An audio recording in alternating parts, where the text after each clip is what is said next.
almost a decade ago. It was horrible. This community in Allendale was riddled with crime. Nobody wanted to come to Allendale. And if you came to Allendale, you came for two things. You either came for something illegal going on, or you came for prostitution. Just how bad was it here in Allendale? Well, Miss Rosie Shafford and others lived in fear. Her garage back there was set on fire. It was gutted. And bullet holes were fired into her front windows, shattering glass. Drug dealers, hardened criminals, had taken over. They felt like that if they could put an end to me, chances are their illegal activities would go on. Miss Rosie had a choice: move away or fight. I said, I'm afraid to leave my house. I'm afraid of getting shot, knocked in the head. So if I'm gonna die, I'm gonna die for something that I believe in. She believed in fighting back. It was just about gonna take a miracle to change this neighborhood. That change started on this street corner with permission from the landowner. And he told me, he said, you know, I would be more than happy for you to use it. He said, but you're gonna get killed. So how did Miss Rosie defend herself? There's tomatoes over there? Not with bullets, but with seeds, and plenty of them. And it wasn't easy. She was harassed, cursed, and threatened.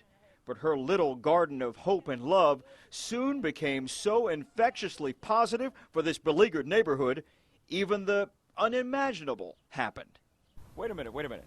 Drug dealers came to help you in this garden. Yes, the very ones.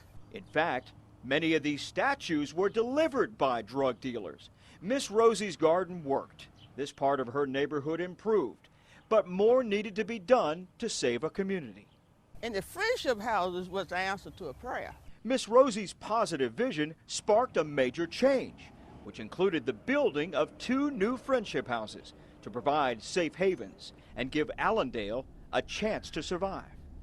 The friendship house teaches them that they are somebody and they can be somebody, and that's what they believe now.